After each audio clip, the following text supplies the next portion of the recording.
Hey, fifth grade.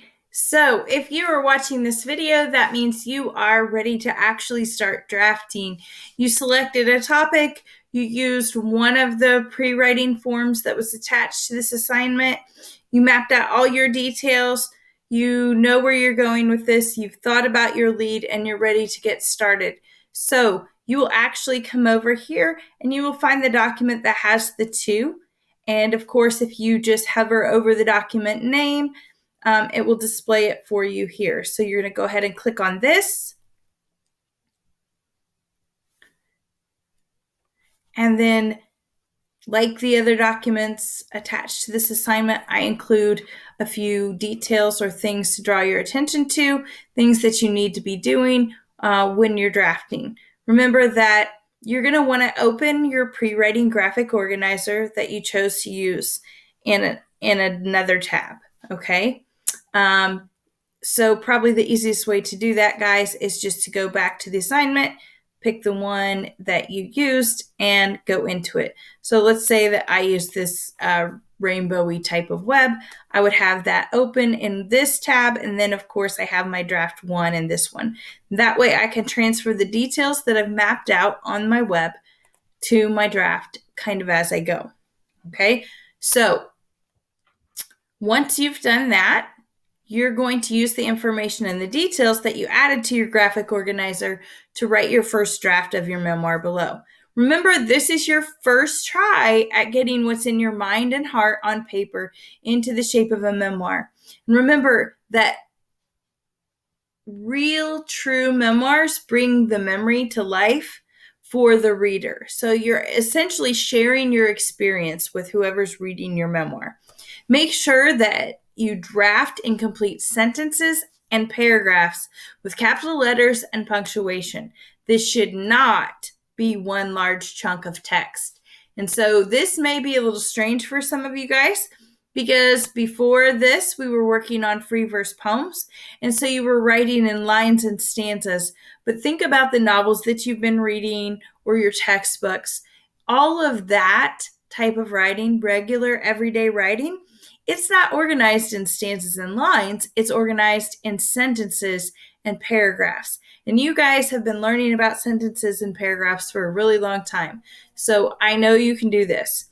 I do not want to open your first draft and see just a giant block of text with no indents, no paragraphs, no sentences.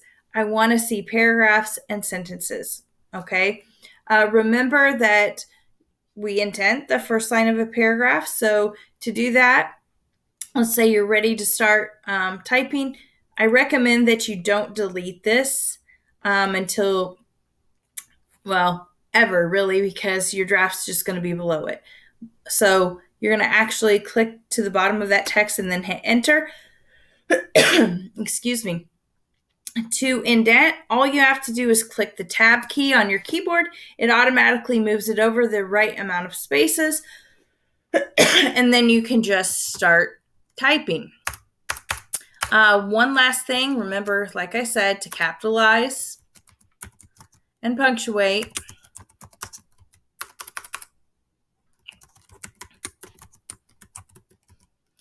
And resist the urge to correct all of your spelling errors. Obviously, if what you type messes up the word so much that you're not going to know what you meant when you come back to it, by all means, stop and fix it. But remember, we fix spelling and we pay attention to spelling and things like that in the step of editing.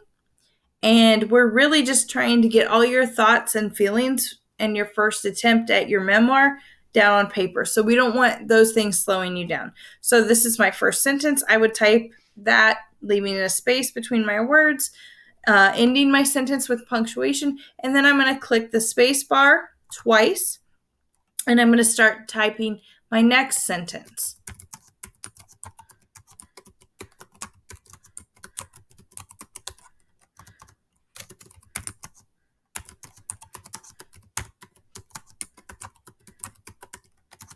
And you can see I'm going to keep doing that.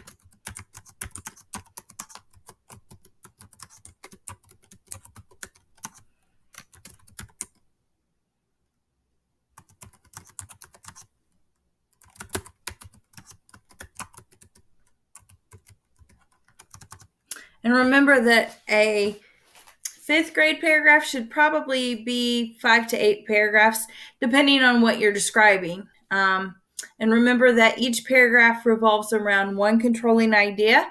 And obviously, each paragraph should lead your reader to a new idea or moving them in a new direction. So just keep that in mind as you're drafting. But let's say you've written, let's do 8 sentences. So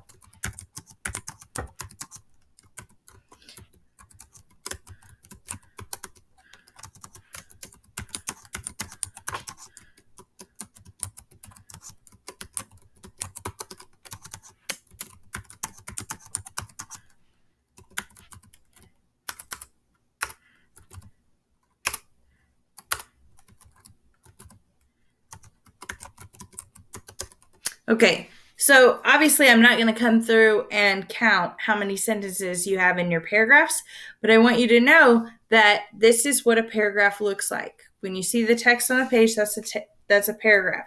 When I'm done with that paragraph, let's say that's my lead or my introduction, after I've written my lead, I'm going to hit the enter button. I am not going to hit the space bar. I'm not going to hit tab. I'm going to hit enter or return. I can't remember what your Chromebook says. My Chromebook says enter. Then I'm going to hit the tab key again, and I'm going to start typing my next paragraph.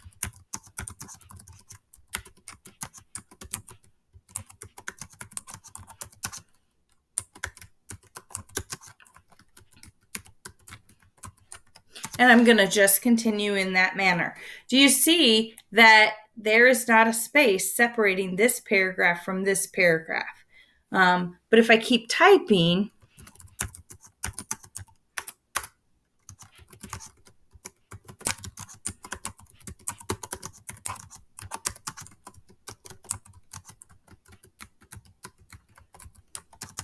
it's going to wrap it around for me. I don't have to hit enter after each sentence.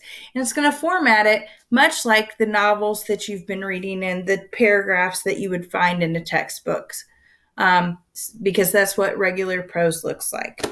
All right, guys, that's really it. Remember, this is not so much about formatting, although I wanted to show you that so it would save you some heartaches when you move on from draft one. This is about staying true to the essence of your memory, jumping back and forth from your web to your draft, and adding the details that are necessary that hopefully you took time to map out using one of these pre-writing documents and then bringing them to life on the page in your first draft. All right, guys, I can't wait to read your first draft and see what you've got and hear how you're going to share your memory with your readers. Love and miss you. I'll talk to you soon.